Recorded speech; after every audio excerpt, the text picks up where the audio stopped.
doing? Yeah. I am having an absolutely wonderful day because I've just quit my job. Yeah. Thank you. Can I get a woo?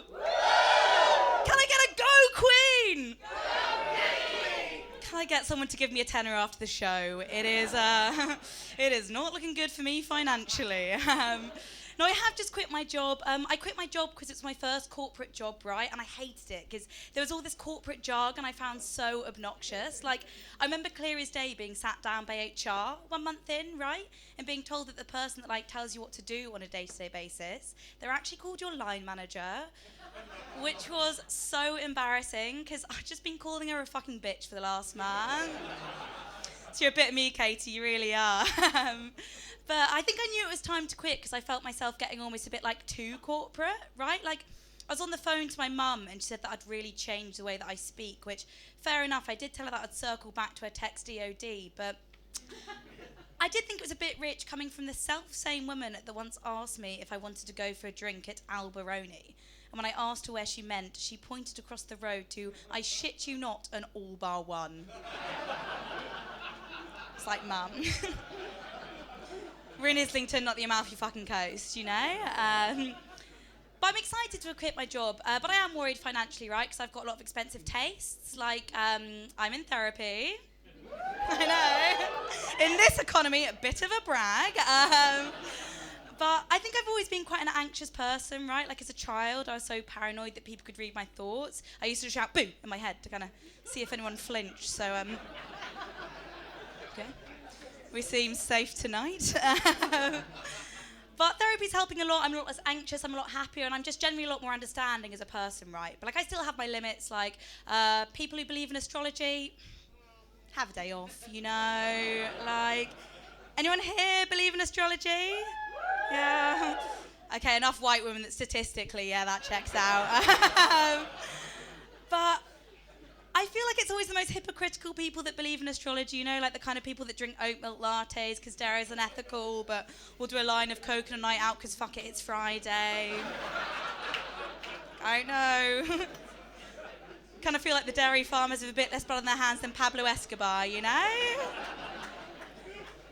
Or it'll be the kind of, like, insufferable woman that will post pictures of a night out with the caption, well-behaved women rarely make history.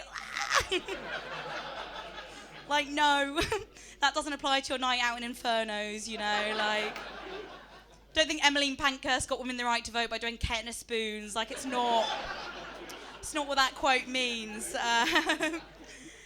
And I am just convinced that, like, astrology is a way for objectively awful people to avoid taking accountability for their actions. They'll be like, oh, sorry I fucked your brother and called you a bitch at your grandmother's funeral, but classic Aries, am I right?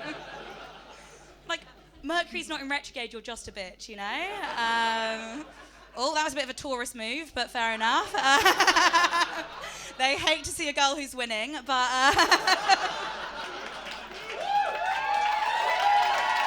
Thank you. But I am in therapy. I actually started therapy because I was struggling to get over a breakup.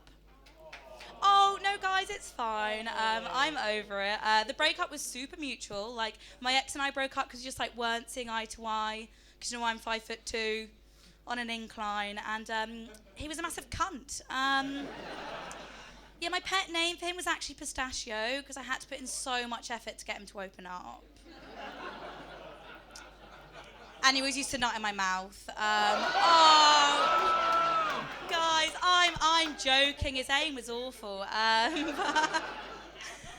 feel like it's really weird being single in your 20s, though, because everyone's at such different stages of their life, right? Like, my best friend's getting married next week. Not Christian, just clingy. Meanwhile, I've re-downloaded Tinder for the 4th time this month, right? And I don't know if you guys are on Tinder, but Tinder's what I can only describe as like the TK Maxx, the dating apps, right? Because everything on there's either ugly or damaged, but somehow I always find something I want to go home with, you know? But I think it's kind of hard. It's kind of hard dating. And my mum says that if I want to find love, I need to meet someone the old-fashioned way, right? Which in my mind is code for marrying like your first cousin or a literal stalker. Because like, have we heard the stories of how our grandparents met? They'll be like, oh, well, I first met your grandfather in a local bar, and he wasn't really my type, but he was a stubborn fellow, and he followed me home.